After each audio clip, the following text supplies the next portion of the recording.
You're listening to Away with Words, the show about language and how we use it. I'm Grant Barrett. And I'm Martha Barnett. If you need an English word that means to lick a plate, and you might sometime, there is one. It's catillate, Catillate. It means to lick a plate, and it doesn't come from the word cat. It comes from a Latin word that means a small plate. Or say you want to refer to somebody who never laughs. There's a word for that too. It's agelastic. It's like ag and then elastic. And you don't hear those words very often, or maybe at all, but they're words included in a dictionary compiled by lexicographer Henry Cockerham, which was published in 1623. And he came up with all these weird-sounding Latin and Greek-based words, but he's also credited with at least the first recorded use of words like girlishness and immigrate and cremation. He may not have coined those words, but he invented a lot of other ones. They're what we call inkhorn terms, and that's a reference to inkhorns carried by 14th century scribes. They kept their ink in a little bottle made out of an animal horn, and people like Henry Cockerham showed off their bloated, fancy words like catillate and agelastic by lifting Latin and Greek words and just cramming them into English. And his dictionary is fun reading, but some of those words are a little silly. Yeah, there's one that makes the rounds on social media pretty regularly. That's latibulate, which is to hide yourself in a corner. Or as he writes I like it, that. privily, to hide oneself in a corner. I like that, privily. And that comes from the Latin word latibulum, which is a hiding place or a den. Strangely, someone later also coined the word latibulize, which means to retire into a hiding place or to retreat for the winter. So he wasn't the only one to mess around with Latin and see what they could do. Interesting. Yeah, and it's related to the word latent. You know, if something's latent, it's hidden. But I do like the idea of latibulate. A lot of times I want to latibulate. Right. Yeah, not just in a corner, but like what's the furthest spot from everyone else? Well, we talk about all kinds of words on this show, and we would love to talk with you. 877-929-9673, or send your emails about language to words@waywardradio.org. Hello, you have a way with words. Hi, this is Kylie calling from Seattle, Washington. Hello, Kylie. Welcome to the show. Well, I am an elementary school teacher here in Seattle, Washington. Sorry if you can hear kids in the background. Part of the job. Yeah. And we actually had a question. I actually grew up in a small town in California, and whenever we were playing hide and seek as a kid, and the last kid was still hidden, we had a saying for saying, like, come on out, you've won hide and seek. And we would always yell, ollie, ollie, oxen free. And I remember being a kid and feeling like I didn't really understand what they were saying or what it meant, but this was kind of our saying. And then recently I was out at recess with my students, and I heard one of them say, ollie, ollie, oxen free. And I was like, whoa, that's so interesting. I should call both of you and see if you knew where that came from or kind of the origin of the saying. Yeah, you have any ideas about that? Are you picturing the cows coming home? Exactly. We always talked about how maybe the oxen are kind of running across the field. We weren't sure. Yeah, well, there are lots of different versions of this. And of course, children have played this game forever, probably all throughout history. We know for sure that kids played it in Shakespeare's time. As a teacher, you'll appreciate the fact that back in Shakespeare's time, hide and go seek was called all hid. And in fact, in Love's Labour's Lost, one of the characters says, all hid, an old infant's play. And over time, it became known as hide and seek. To make a long story short, the expression ollie, ollie, oxen free that you were using is commonly used in California, but it's a variant of another expression, ollie, ollie, outs in free. That means everybody who's in hiding can come out now. They can all, come in. Ollie, ollie, outs in free. And of course, this kind of thing is passed along, from child to child transmitted orally, so it's not something that was written down and codified. So sort of like a game of telephone, you get different versions of that. So gosh, there's so many different versions of this. There's your version, there's Alzi, oxen free, or Ollie, oops in free, or Ollie, oats in free, Ollie, oats in free. So there are lots of different versions of this. Yeah, I think the Dictionary of American Regional English has more than 30 versions of it. Oh my gosh, that's fascinating. My kids are going to love this. My favorite is it must be used in the Scandinavian settled parts of the country, which is Ole Olsen free.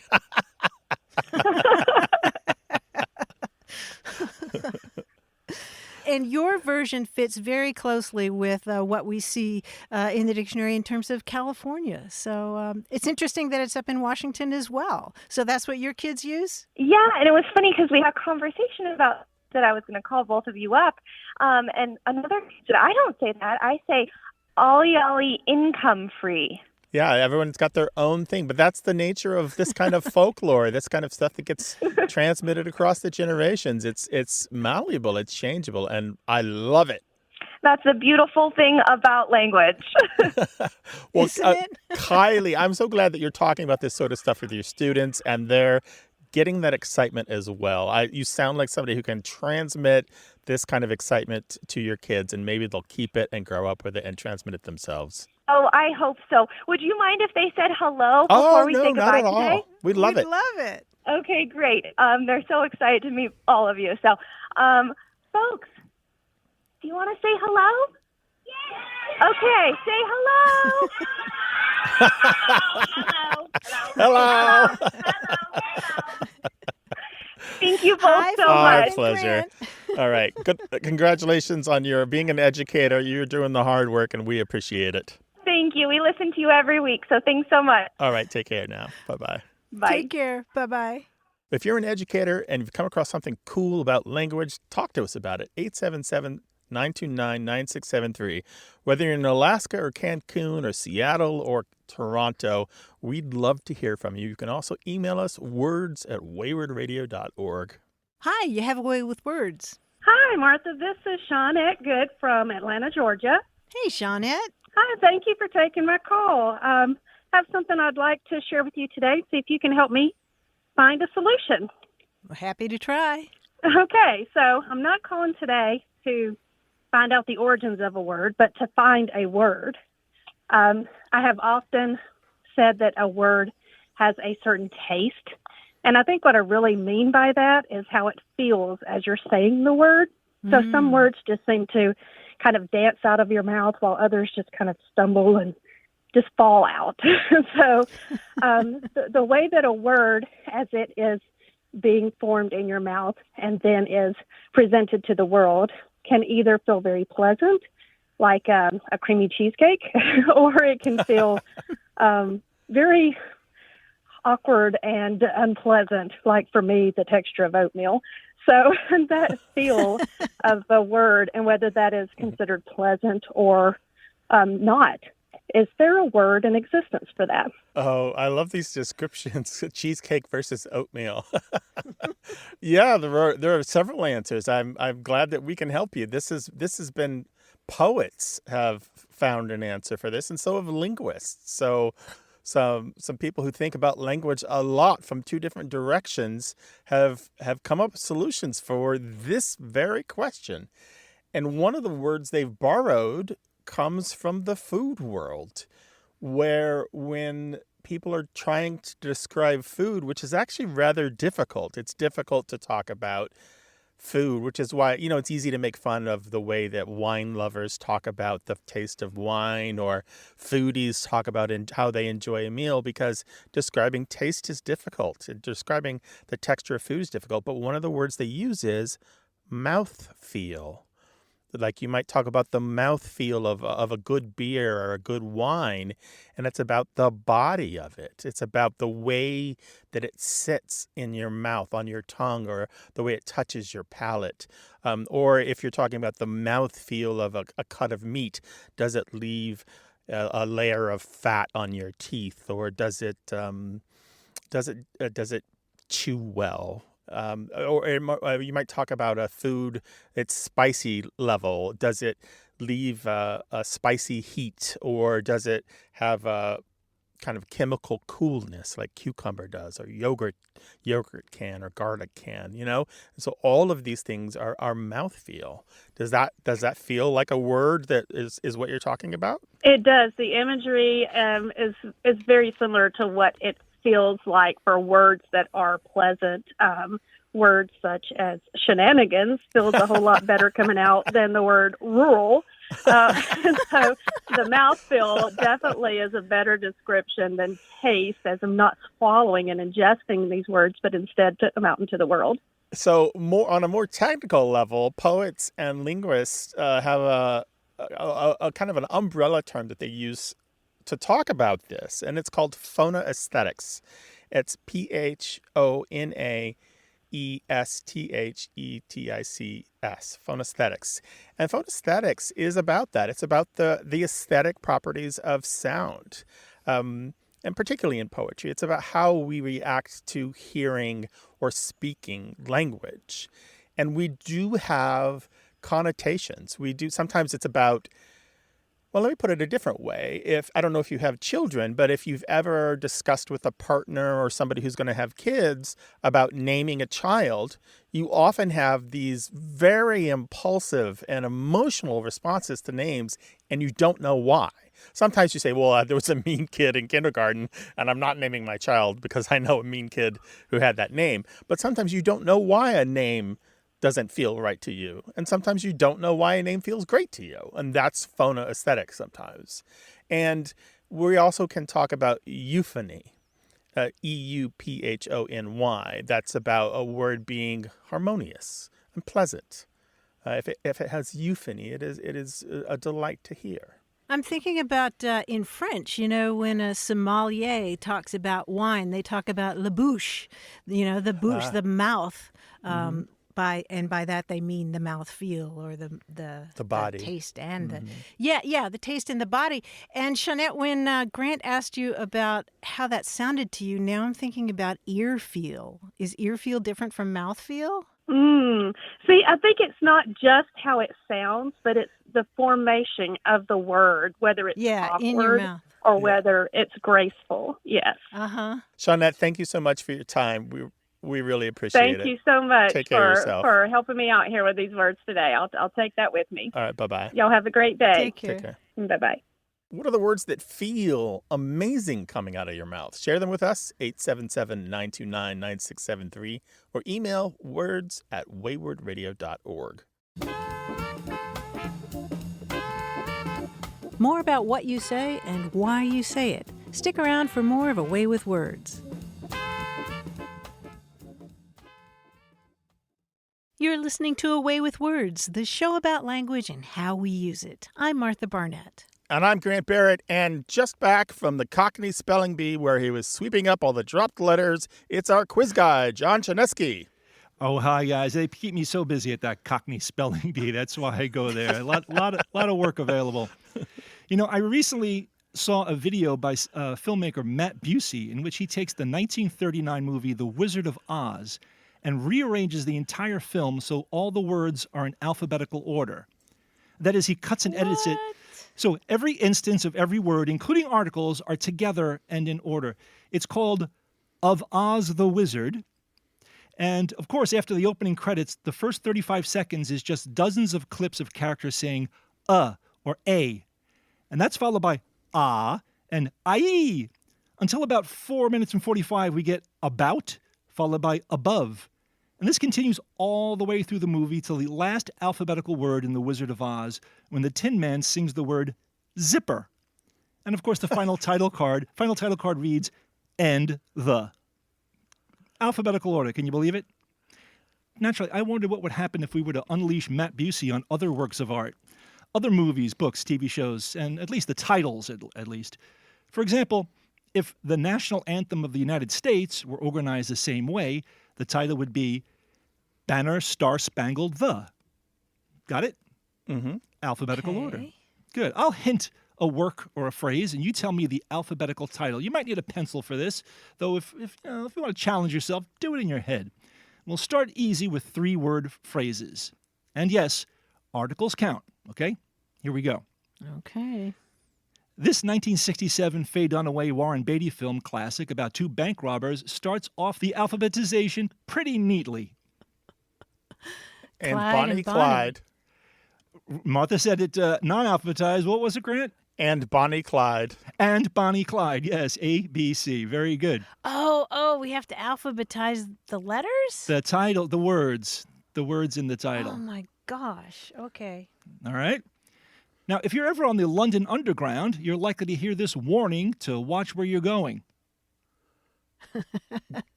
Gap mind the. Gap mind the. Yes, gap mind the. Very good. Gap mind the. Prince plays all the instruments on this 1984 song, which was his very first Billboard #1 hit, and is alphabetically back to front. Cry doves win. Cry doves win. Very good. This is what it sounds like. Cry doves win. Very good. Let's move on to 4-word titles and phrases. This 1959 Billy Wilder comedy features Marilyn Monroe, Jack Lemmon, Tony Curtis, all wearing dresses. Its title responds to a statement about how jazz might be appreciated by a select few. Oh, let's see. Hot it like some. Hot it like some. Yes, some like it hot. Very good. This 4-word rhyming phrase is often said to those on their way out. It prominently features a reptile. Oh, goodness. Okay. Alligator. Oh. Later, see you. Alligator, later, see you. See you later, alligator. Nicely done. You guys were fantastic. That was great. Oh, amazing, John, that was. I sound like Yoda. And we'll talk to you next time. Thank you so much. Really appreciate the quiz. Care take. Bye-bye. Join us in our mental workout here. Call us to talk about any aspect of language whatsoever. 877-929-9673. Hello, you have a way with words. Hello, this is Lorraine from Syracuse, New York. Hey, Lorraine, welcome to the show. What can we do for you? Well, thank you. I've been trying to break the habit myself of saying constantly. Now, it's a particular problem I have, but I've noticed it often with many other folks too. I was listening to an Ivy League professor speaking for half an hour on a radio show, and I counted 17 times that was used. So, if you have any suggestions about how I can stop saying automatically, then that would be great. I'll mention this too. I was concerned about the use of having said that. These are many unnecessary phrases that we use quite often. Having said that.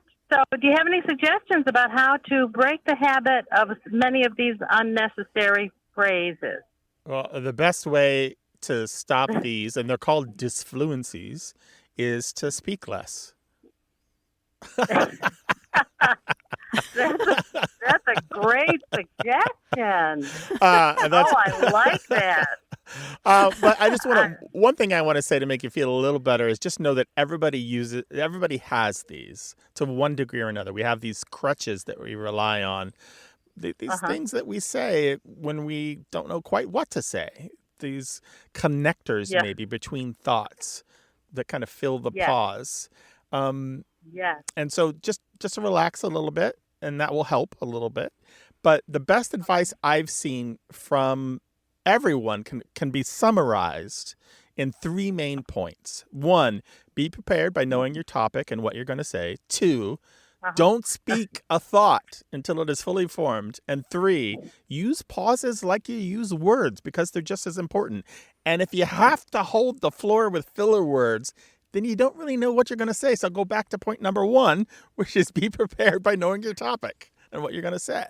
So a lot of it is really about, even when it's not a formal moment, even if it's just a casual, chat in the grocery aisle, just take a second Just take a second.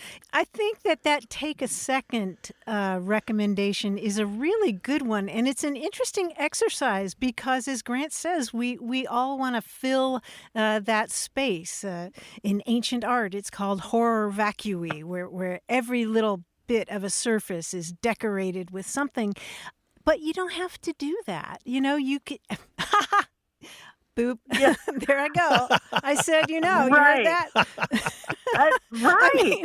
I think probably Toastmasters organization would have a little comment about that. If a person trying to learn to give speeches said it too often, they would comment on that. They Yeah. absolutely would. Toastmasters can help you. It's a supportive, helpful organization. They have chapters of all sorts, sponsored by companies or churches and other organizations. And a lot of people find it to be really useful to go there and not say, oh, like I do. Oh, well, I really appreciate your input. I love the show, and I love language, and I really enjoy the words we take from other languages and cultures, and it's just a terrific show. So I have Thank you to very thank much. you. Take care of yourself Yeah. and call us again sometime. Bye-bye. Well, thank you. Bye-bye. Tell us how you solve the problem of disfluencies. How do you avoid saying and and right when you speak? 877-929-9673. Email words@waywardradio.org.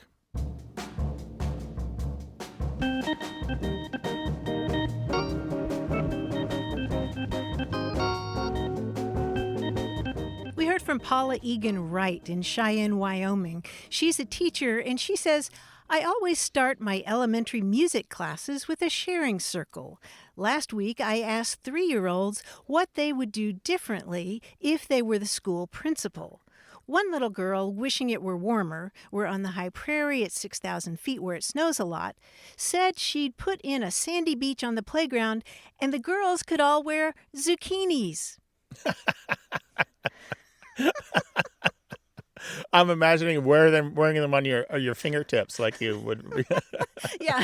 put And waving little goodbye. holes in there and kind of like the hot dog fingers in that movie. Everything, everywhere, Right. all at once.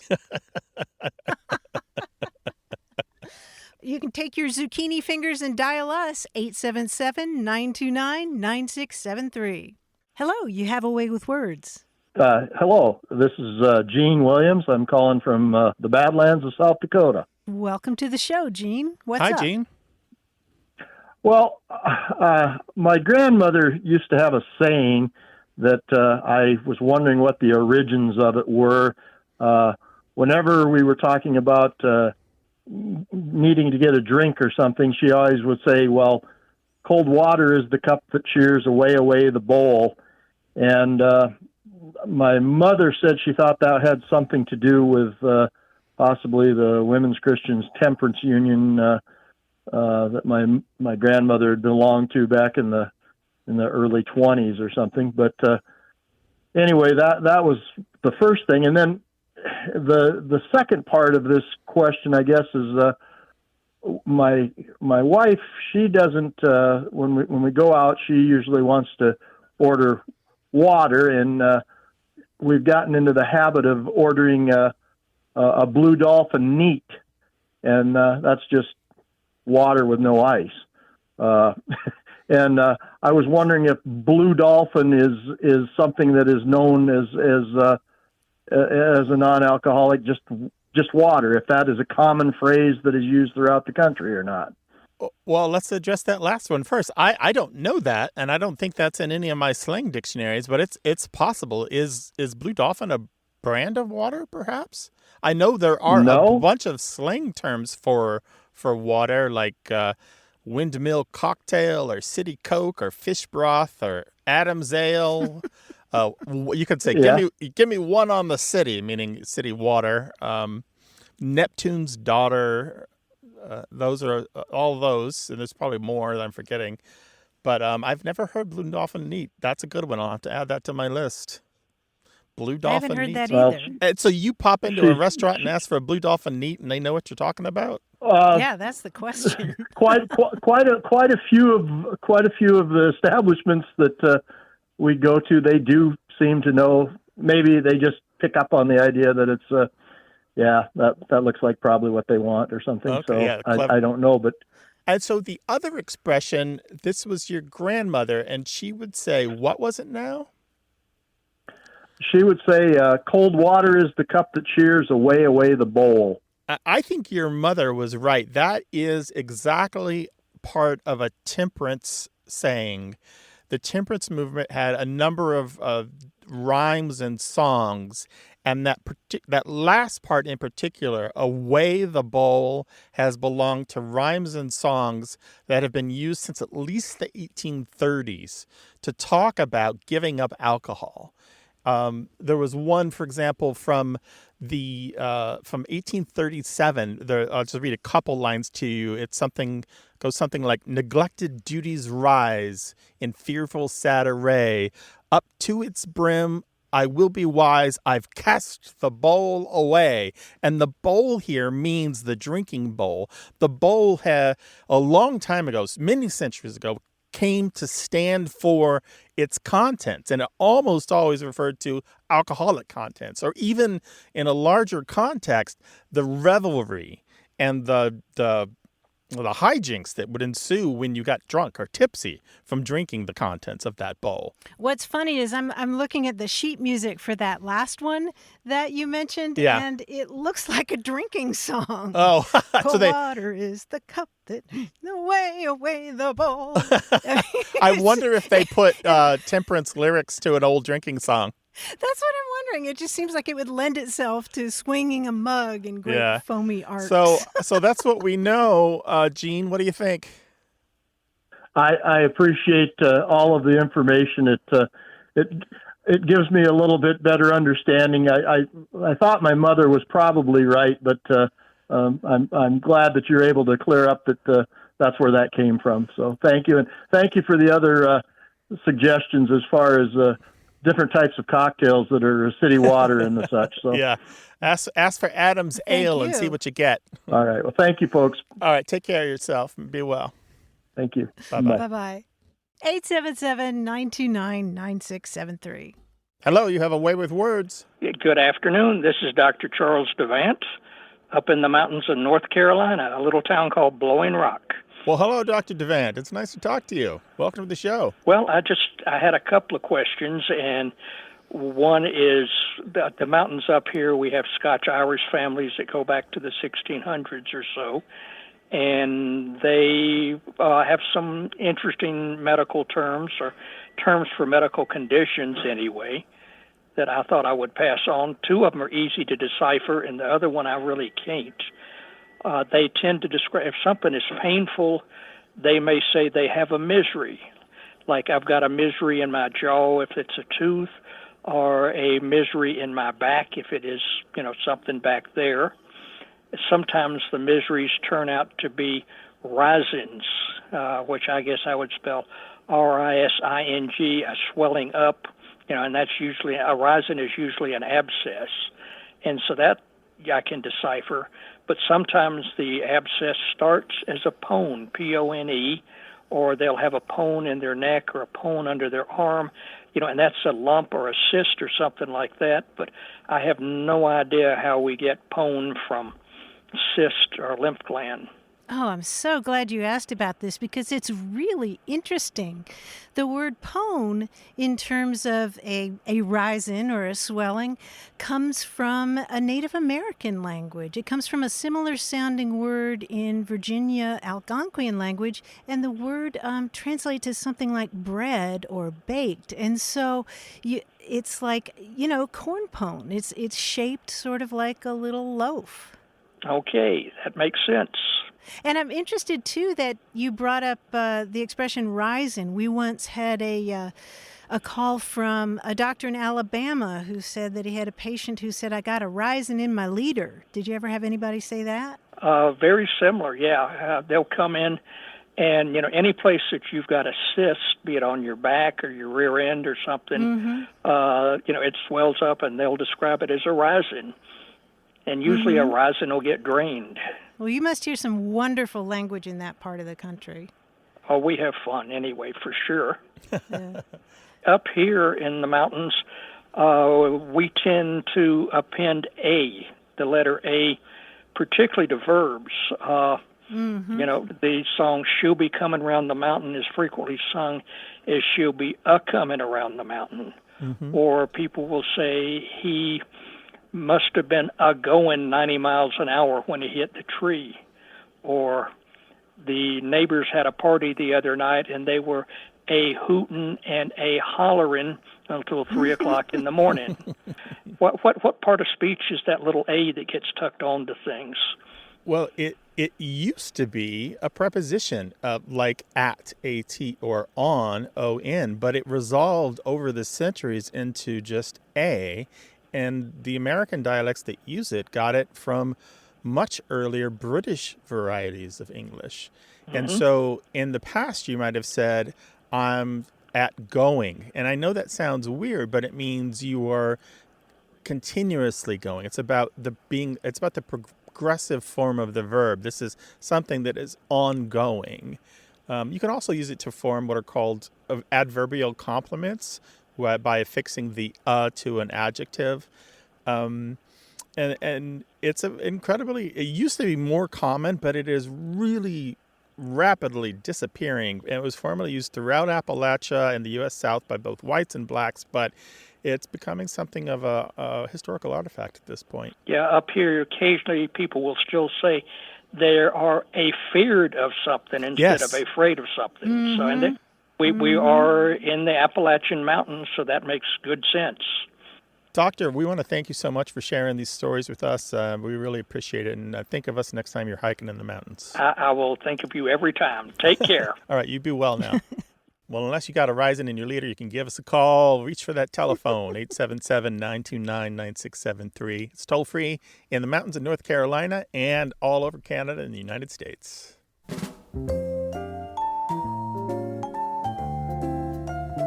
This show's about language seen through the lens of family, history, and culture. Stick around for more.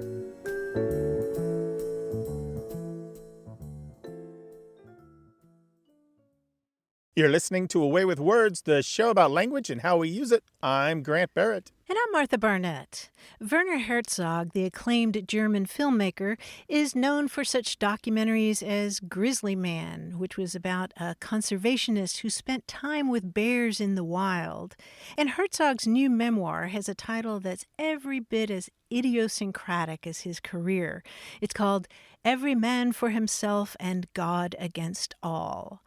And this memoir is striking to me in that Herzog is somebody who becomes deeply passionate about lots of weird esoteric subjects, like, for example, a guy who would spend his time with grizzly bears. And when Herzog gets passionate about a topic, he simply goes out and makes a movie about it. For example, when he becomes obsessed with the question of how you might transport a steamship up a hill in the Peruvian jungle, that becomes his movie Fitzgeraldo.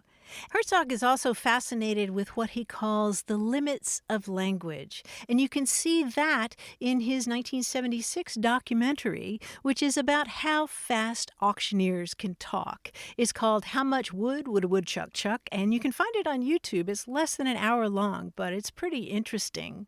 But I bring this up because Herzog is also passionate about the Oxford English Dictionary. He calls it one of mankind's greatest cultural achievements. And he writes, "For me, it is the book of books, the one I would take to a desert island. It is inexhaustible, a miracle." And he goes on to describe a visit with Oliver Sacks. That's the neurologist and author of Awakenings and the man who mistook his wife for a hat. And I think anybody who loves words will appreciate this part. He writes, "The first time I visited Oliver Sacks on Ward's Island, northeast of Manhattan, I had mislaid the house number, but knew the name of the little street. It was evening, wintertime. The slightly sloping street was icy. I parked and tiptoed along the icy pavement, looking into every lit-up home. None of the windows had curtains. Through one window, I saw a man sprawled on a sofa with one of the hefty volumes of the OED propped on his chest. I knew that had to be him, and so it was. Our first subject was the dictionary. For him as well, it was the book of books. Isn't that lovely?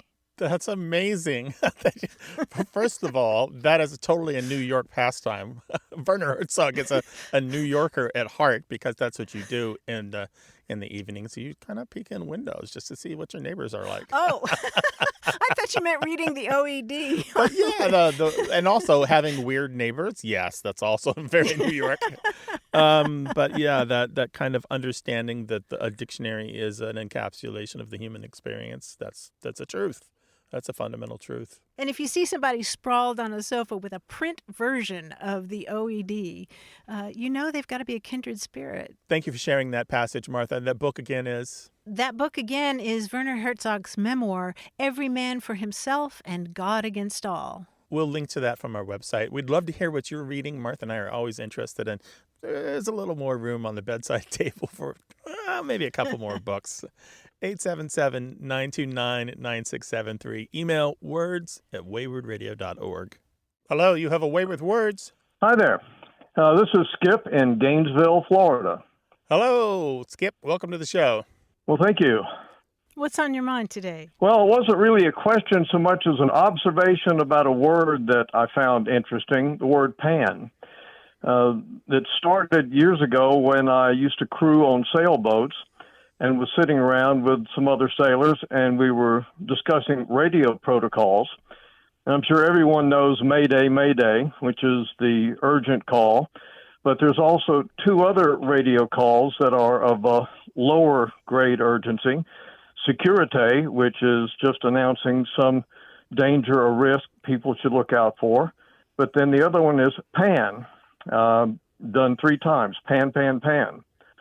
Well, the discussion was, is it pronounced pan, pan, pan, or pon, pon, pon? The group that said pon said this is derived from the French word pon, which means breakdown. Mm-hmm. The pan group said that it was derived from an acronym, possible assistance needed. So, we discussed that for a while and noticed that the Coast Guard usually said pon. But then we started talking about the word and how many different meanings that we could think of for the word pan.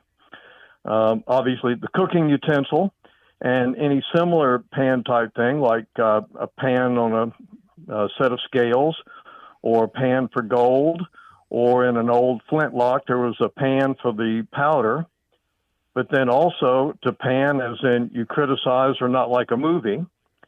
And then from video, when you're sweeping a camera horizontally, like a panorama. And then an all-inclusive term like Pan-American. And then, of course, there's the God pan. And I think we found a few more. So, wondered if you had any, additional meanings for the word pan.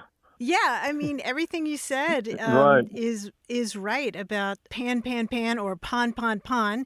I've heard it pronounced both ways, but you're right that it does come from a French word pon that means a breakdown or a mechanical failure. And you're right that it's a call of urgency, but not distress. Like you're lost or you need help and it's an urgent situation, but there's no immediate danger to anybody or to the craft you're on. And then let's see, you mentioned the pan on a flintlock. That gives us flash in the pan. Did you know that? If a flintlock misfires. Ah, yes. Yeah, the little pan on a flintlock is where you put your gunpowder. And so if there's a flash in the pan, it just flashes, but it doesn't actually fire. And then let's see, what were the other pans you mentioned? There's frying pan, which comes from a really, really old word that just means something like iron vessel, as far as we know. It's way back there in the mists of history. And what's interesting is that if you're panning a show, like a theatrical production, apparently that comes from the idea of putting somebody on the pan, like putting them on a frying pan. You've put them on the frying pan and then you roast them. You're saying really negative things about them. And then let's see, you mentioned panorama comes from Greek words that mean all sight or all spectacle. And the pan in panorama is not related to the god Pan. He was a satyr that carried on in the woods and fields and in ancient Greece. And he caused a lot of mysterious sounds, playing his flute and things like that. And Pan caused a lot of fear with these mysterious noises, and that's where we get panic. If you're panicking with something, panicking about something. Oh, really? Wow, so many origins for similar words. It's quite interesting. And what about the term, like when it's used in an all-inclusive, like Pan-American, which is across America? Right, that's the same idea. That comes from a Greek stem, pan, that means all. So panorama is all vision or all sight, and Pan-American or Pan-African, it's the whole continent or the whole set of continents. Well, it was, we had a fun discussion. We sat around for quite a while talking about pan, and kind of remember that evening from many years ago. And it was a fascinating word. Skip, I want to leave you with one more fact before you go. The original thing we had talked about, the pan, or pan, that en panne, which means out of service or malfunctioning in French, originally came from sailing. The pan was a part of a sail in the 16th century. So the pan originally did refer to ships in distress, and then later in French referred to anything in distress, and then later referred to anything malfunctioning or out of service. So it's got a long history, but started in sailing, and here we are still using it for sailing. You got to call us again sometime, Skip. Well, great. I can pick up a few more. I love playing with the English language. It's so fascinating. Really? I love your show. Thank you very much. Take care of yourself. Thanks for calling. Bye-bye. Thank you. Bye now. Well, you've been sitting around with your friends talking about this word and that, and it's time to call us and talk with us about it. 877-929-9673, or send those emails to words@waywardradio.org.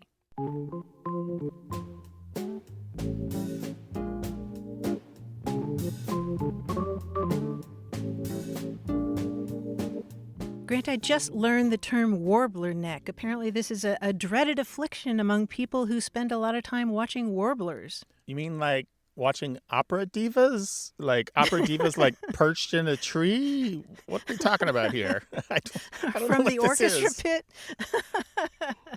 No, warblers, the birds, tend to spend a lot of time up in the treetops. And I learned that from a wonderful book called Better Living Through Birding, Notes from a Black Man in the Natural World. It's by Christian Cooper, who now has a TV show about birding. Oh, that sounds so good. I love birding. Birding is fantastic. It always rewards you. And apparently linguistically rewards you as well. Very much so. And I think you would love this book because he's so passionate about his topic. I mean, he's passionate about other things like Marvel Comics and his history of gay activism, but also bird watching. And I've learned so much. And I actually walk around the world differently because I listen for birds in a way that I never did before.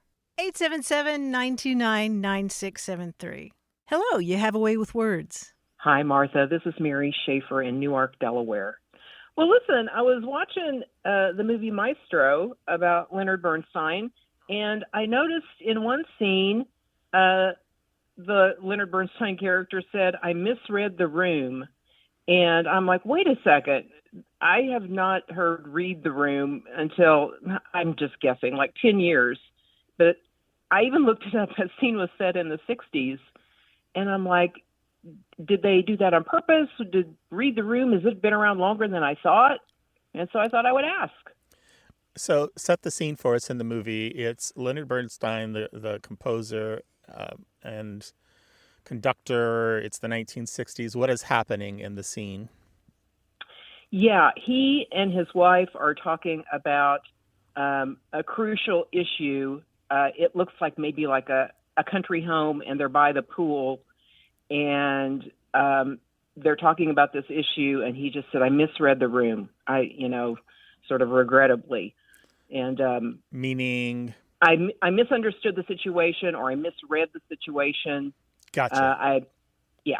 So there was something happening there, and he didn't intuit what was going on. He did not perceive the realities. Well, he claimed he did not. He I'll put claimed it that way. He claimed he did not. We'll take his word for it. And Yeah. so for you to read the room means to be able to look at a situation and understand what's going on. Right. Okay. And your concern is that the screenwriters maybe put modern words in his mouth that he couldn't have said. I don't know. It made me think about it because I've noticed it in other situations in books or films where they said something and I'm like, I don't think that fits this era. And so it just made me ask. So my question for you is, in an enterprise which is all about faking reality, which is Hollywood, why are you expecting accurate historical language?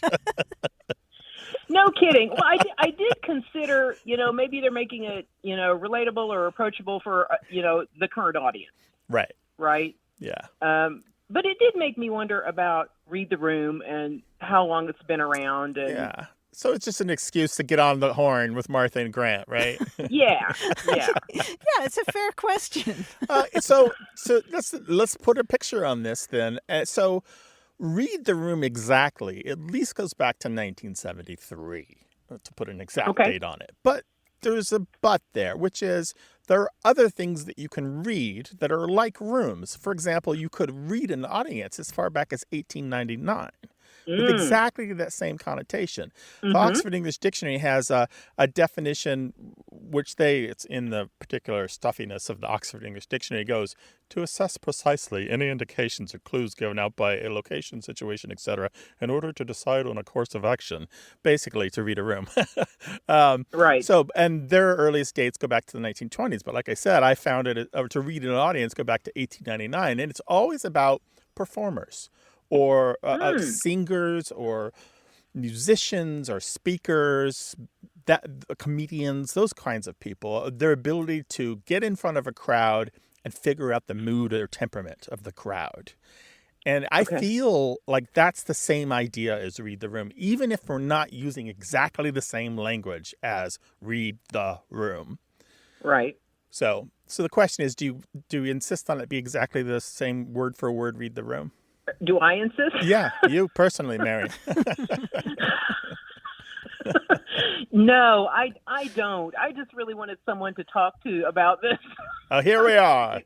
Here you are. Yeah. No, I'm okay with that. I just wanted to see what somebody else who would know what I was talking about, what they thought about it. So the other thing to say is when lexicographers, that's people who compile and edit dictionaries, look at language, and we find in first use of a term, say 1973 in this case, we can pretty much bet we haven't found the first use. We suspect every time that there's an earlier use out there that it's simply either A, we haven't found it yet, or B, we'll never find it, but it probably existed and is now missing. And you can pretty much assume that you could stretch it out 10 years earlier. So, to answer your original question, could Leonard Bernstein in the 1960s have said, I misread the room? If I found a citation from 1973, then the answer is yes. Yeah. I'll go with that. That's reasonable to me. Anyway, Mary, thank you so much for your call. Call us again sometime. Bye-bye. Thank you. Bye-bye. Did you see something in a book or a movie and you just can't stop thinking about that particular word or phrase? Give us a call and talk about it. 877-929-9673 or send us an email. The address is words@waywardradio.org.